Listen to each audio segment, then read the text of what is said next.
안녕하세요. 저는 올해로 30살이고 이제 결혼 2년 차 되는 여자입니다. 아이는 아직 없어요. 무죄한 건 죄가 되지 않지만 사람 신보가 나쁜 건 용서할 수 없는 일입니다. 최근에 벌어진 큰 사건 때문에 이혼을 준비하고 있습니다. 현재 신랑과는 별거 상태이기도 하고 아무튼 그 사건에 대해서 말해보고자 이렇게 사연을 보내봅니다. 친정엄마가 음식에 알레르기가 심한 편이시라서 어릴 적부터 이래저래 알아보고 공부하다 보니 제 적성에도 맞았고 그러다 보니 자연스럽게 대학교에서 식품영양학을 전공하게 되었어요. 졸업을 하고 적당한 직장에서 회사원 생활을 하고 있었습니다. 직장은 결혼하고 그만두었어요. 남편은 헬스장에서 처음 만났어요. 제가 선천적으로 많이 마른 체형이라서 알게 모르게 컴플렉스가 심했거든요. 전공이 전공이다 보니 식단에는 자신이 있었기 때문에 부족한 건 운동을 해서 보완해보고자 등록한 헬스장이었어요. 신랑은 저랑은 반대로 공 같은 체형을 가지고 있어요. 저는 마른 체형을 운동으로 극복해보고자 했지만 남편은 저와 반대로 살을 빼기 위해 등록한 헬스장이었지요. 서로 반대되는 모습에 끌렸는지 남편하고는 우연한 계기로 서로 말을 트게 되었고 서로 호감을 느낀 저희는 연인 사이로 발전하게 되었습니다. 그 후 결혼 이야기가 오고 가면서 자연스럽게 서로를 각자의 부모님에게 소개를 하게 되었어요. 저희 부모님은 신랑이 듬직하고 순해 보인다면서 마음에 들어 하셨는데 시어머니는 제가 별로 성에 차지 않으셨던 것 같아요. 처음 봤을 때부터 저의 마른 체형을 가지고 마음에 안 든다는 듯이 몇 마디 하시더라고요. 제가 남들보다 말랐을 뿐이지 가리는 음식도 없고 잔병치레도 없이 건강한 사람이거든요. 그런데 아무래도 제가 겉으로 보기에는 빈약해 보이니 처음 만나뵌 식사 자리에서 괜히 깨작대면서 먹는다고 눈치도 주시고 남편이 위에 올라타면 부러지겠네 라던지 그렇게 삐쩍 말라서 애기는 제대로 낳을 수나 있겠냐 하는 등 조금 껄끄러운 농담도 서슴지 않으셨습니다. 그냥 유난스러운 성격이라고만 생각했고 남편도 어머니가 동네 장사하시는 분이라서 워낙에 입이 걸걸하신 편이지 결코 아기가 있어서 하는 소리도 아니고 알고 보면 정도 많고 사람 참 좋으신 분이라고 설명을 했어요. 결혼을 하면 명절 때나 가족 행사 아니면 거의 마주칠 일도 없을 거고 시어머니랑 사는 게 아니라 남편과 둘이 사는 거라 생각해. 저도 크게 개의치 않아 했는데 이미 그때부터 단추를 잘못 끼운 게 아닌가 하는 생각이 들 때도 있어요. 처음으로 양가 부모님이 만나는 상견례 자리에서 작은 해프닝이 있었어요. 코스식으로 음식이 나오는 한정식 집에서 상견례를 했습니다. 그날 나오는 메인 메뉴 중에 하나가 새우를 사용한 요리였어요.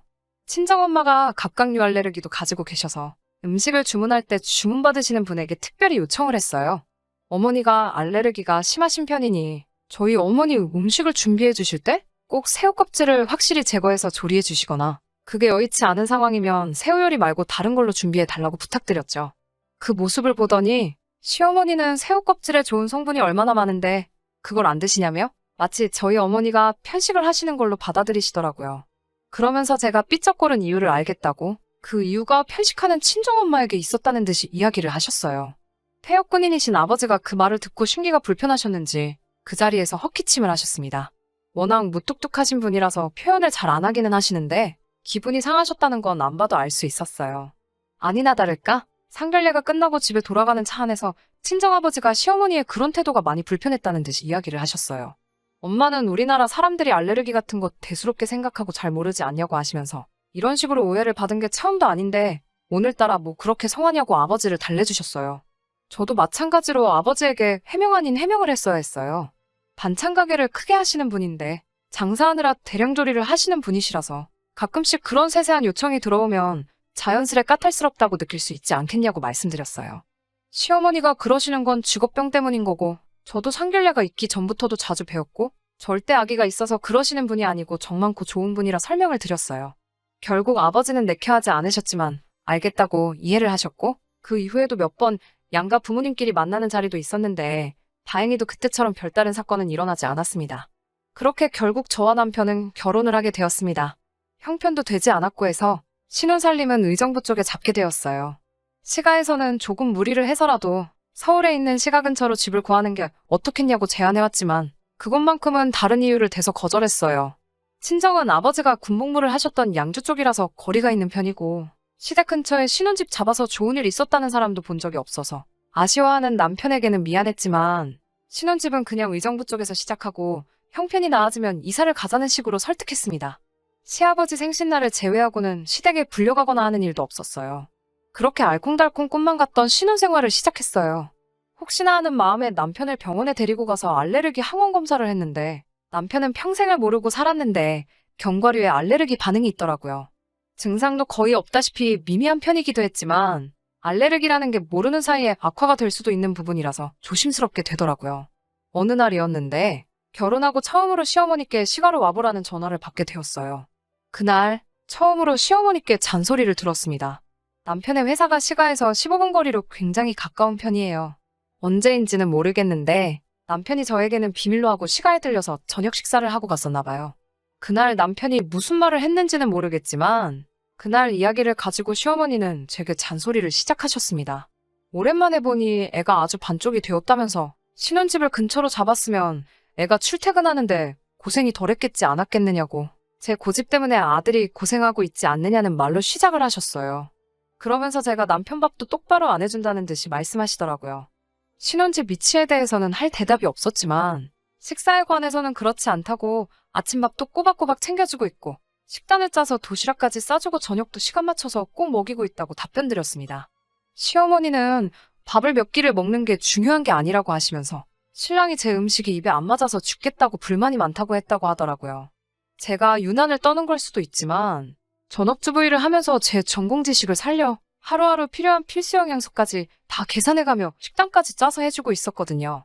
하지만 신랑이 시어머니께 그런 말을 했다는 것보다 제가 차려주는 밥이 맛이 없다고 말한 게 그때는 더 충격적이었어요. 남편이 좋아하는 반찬 몇 가지를 알려줄 테니 당장 집에 가서 그것부터 해 먹이라고 하시고는 뜨겁게 달궈진 팬에 잔멸치를 올리셨어요. 멸치볶음을 하시려고 했는지 식탁에 땅콩이 한 봉지가 있길래 시어머니께 어머님, 남편이 견과류에 알레르기 반응을 보이는 게 있어서 땅콩은 안 넣을게요. 하고 땅콩이 들어있는 봉지를 한쪽으로 치웠습니다. 그랬더니 멸치를 볶고 있던 뜨거운 주걱으로 제 손을 탁 치더니 갑자기 화를 내기 시작하셨어요. 너는 그러면 내가 아들한테 못 먹일 것을 먹이려는 거냐라고 말하고 싶은 거냐고 어디서 어른을 가르치려 드냐면서 말이죠. 그런 게 아니라 알레르기 반응이 있어서 조심하고 있다는 말씀을 드렸는데 그 말을 듣자마자 주걱을 바닥에 휙 던지시면서 너는 어른이 말하면 그런 줄 알지 구구절절히 말대꾸를 하는 게 맞냐고 하시고는 아들 나이 32 먹을 때까지 단 한 번도 내가 해준 밥 먹으면서 아픈 적 한 번도 없었다며 이건 이래서 못 먹고 저건 저래서 못 먹으면 세상에 무슨 음식을 먹겠냐고 알레르기고 모를레르기고 자꾸 먹어버릇해야 몸에 내성도 생기는 거지 구더기 무서워서 장 안 담글 거냐고 하시면서 단 1초도 쉬지 않고 따따따 잔소리를 퍼부으셨어요. 마지막엔 네가 그렇게 편식을 하고 음식을 골라서 먹이니 그렇게 삐쩍거려서 볼품이 없는 거고 결혼하고 반년이 지났는데 애소식도 없는 거라는 나는 말까지 하셨습니다. 그러면서 내 아들까지 너처럼 볼품없게 뼈다귀로 만들 셈이냐며 바닥에 던져놓은 주걱을 물로 한번 헹구지도 않고 다시 멸치볶음을 하시더라고요. 제가 치워놓은 땅콩을 사용하신 건 말할 것도 없고요. 내색은 안 했지만 마른 체형은 제가 평생을 가지고 살아온 컴플렉스기도 하고 그걸 가지고 다른 사람도 아니고 시어머니가 저에게 뭐라 하시니 제 안에서 무언가 북받쳐 오르더라고요. 집에 돌아오는 지하철 안에서 분하고 서운한 마음에 눈물이 다 나왔습니다. 퇴근하고 돌아온 남편에게 이 사실을 말했는데 시어머니 행동에 미안한 듯 반응을 보이긴 했지만 남편은 결국 시어머니 편을 들어주더군요.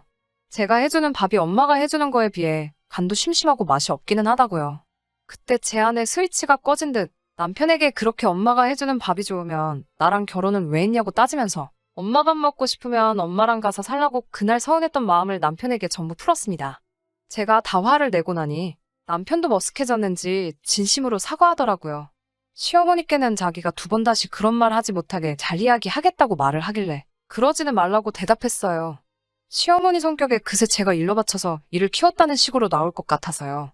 하지만 그 이후로 명절같이 특별한 날을 제외하고는 시가 식구들하고 마주치는 일이 없으면 좋겠다고 말했고 남편도 그 말에 그러기로 했습니다.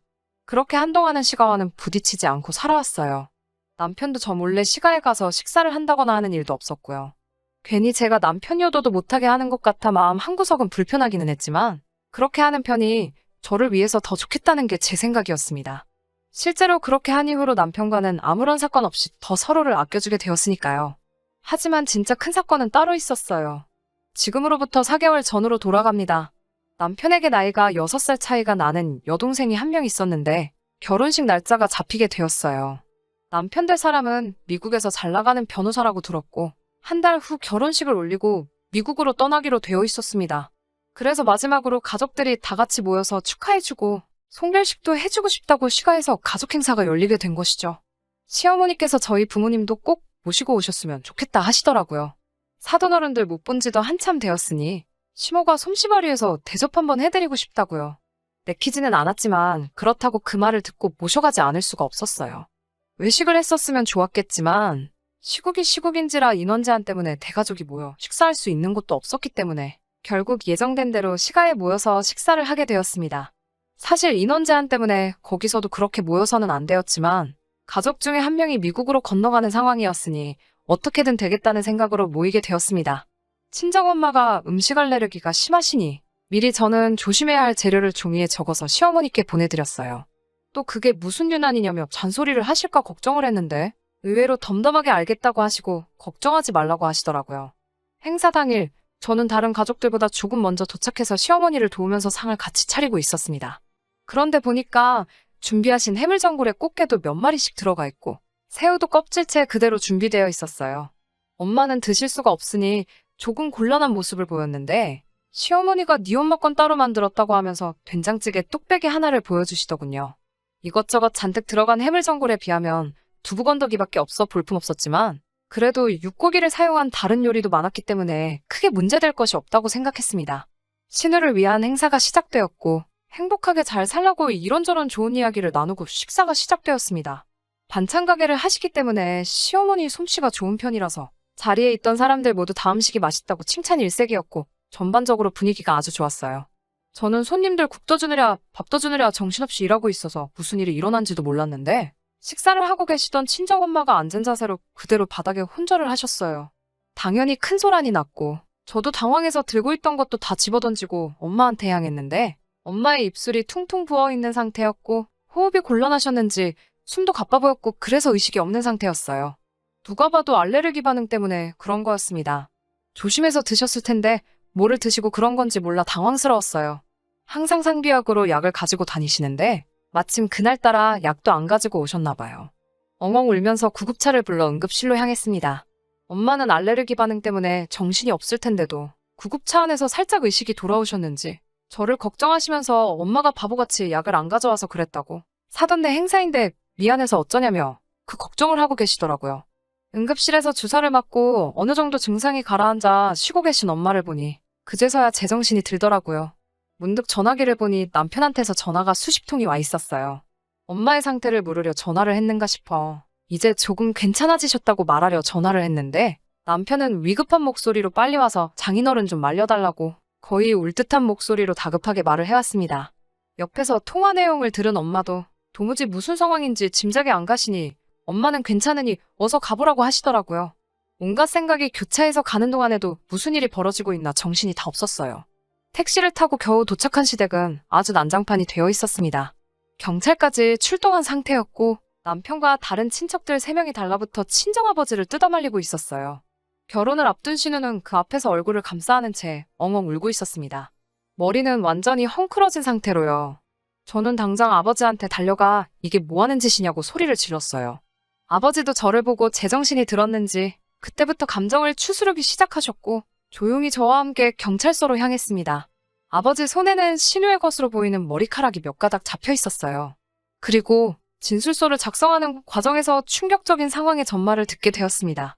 친정엄마가 응급실에 실려가는 과정에서 시어머니가 혼자 중얼거리듯 한 말이 아버지를 화나게 만든 것이었어요.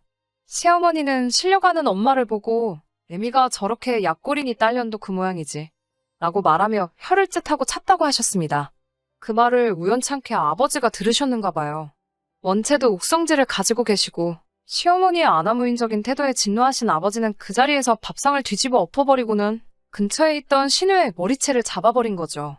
신우의 머리채를 잡고 한바탕 호통을 치셨답니다. 시어머니를 향해 니년 말대로라면 애비가 머리카락이 없으니 딸년을 대머리로 만들어놔야겠다고 똑같이 맞불을 놓으신 거였어요. 시아버지가 머리숱이 많이 없으신 편이거든요. 퇴역군인이지만 한평생 운동을 그만두신 적이 없는 분이셨기 때문에 남편을 포함한 시가친척들 3명이 달라붙어도 아버지를 떼어놓기 힘든 상황이었었나 봐요. 그 와중에 사실 아무 잘못 없는 신우가 말려든 부분에 대해서는 저도 할 말이 없고 면목도 없지만 그 상황에 사과는커녕 친정아버지에게 머리채를 잡혀있는 신우를 보고 어디 해볼 테면 해보라고 아주 콩밥을 먹여주겠다고 시어머니도 한 발자국도 물러나지 않고 제가 도착할 때까지 친정아버지를 도발하면서 울음장을 놓고 계셨었나 봐요. 근처에서 따로 시어머니가 진술을 하는 과정에서 더 소름 돋는 사실을 듣게 되었습니다. 시어머니는 엄마의 찌개를 따로 준비하는 과정에서 고의로 건새우를 잘게 갈아서 육수를 내셨다고 합니다. 그 사실을 아주 당당하게 말하더군요. 그러면서 하는 말이 알레르기 같은 건 자꾸 먹어서 낫게 해야 한다고, 친정엄마의 편식하는 못된 버릇과 알레르기를 낫게 해주기 위해서 선의로 벌인 일을 가지고 친정아버지가 결혼을 앞둔 신우 인생을 망칠 뻔했으니 머리채를 잡았다는 걸 이유로 우리 아버지를 형사고소를 하겠다고 불같이 날뛰시더군요. 저는 시어머니의 진술을 듣고 온몸에 소름이 돋았습니다. 알레르기가 그 정도의 반응을 일으킬 거라 생각 못하신 부분이 있다고 아무리 이해를 하려고 해봐도 제가 미리 친정엄마가 피해야 하는 음식 재료들까지 전부 적어드린 상황이고 그 증상이 심하다고 미리 언지를 드린 상태에서 그게 정말 선의가 되었든 아기를 가졌던 간에 의도적으로 독이나 마찬가지인 음식을 우리 엄마에게 먹였다는 사실을 믿을 수가 없었어요. 그때만큼은 시어머니가 사람으로 보이지 않았고 온몸에 소름이 다 돋을 정도였어요. 상황이 상황이니만큼 그날 이후로 남편과는 별거 중인 상황입니다. 그날 일로 목이 심하게 부으셨던 어머니는 아직도 큰 목소리를 내는데 어려움이 있으시고요. 남편과는 합의점을 찾지 못해 아직 이혼 소송을 진행 중인 상황입니다. 현재는 시댁에서 친정아버지를 고소한다고 했던 거는 아무래도 취하한 것 같습니다. 시어머니가 진술하는 과정에서 의도적으로 친정엄마에게 먹어선 안 될 것을 먹인 정황을 있는 그대로 밝히셨고, 아버지가 신우의 머리채를 잡은 건 분명 잘못한 일이지만 그날 응급실에 실려가시면서 사경을 헤매신 친정엄마의 증세와 비교해보면 승산이 없다고 생각하셨나 봐요.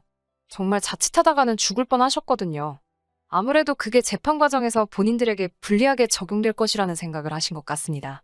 남편하고는 사실 둘 사이에 그렇다 할 문제점은 없지만 양쪽 부모님이 서로 이렇게 된 상황에서 이혼을 하는 것이 맞다고 생각합니다. 별거 중인 상황에 양가에서 별다른 이야기는 오고 가지 않습니다. 신우는 예정대로 결혼식을 올렸고 현재는 미국으로 가 있는 상황이지만 아직도 상태가 호전되지 않은 우리 엄마는 그때부터 지금까지 아무 일도 하고 계시지 못하거든요. 도가 지나친 아버지의 행동에 손가락질을 하실 분들도 많을 거라 생각합니다. 사실 속이 뻥 뚫리는 사이다 같은 사연도 아닐 것이라 생각하고요.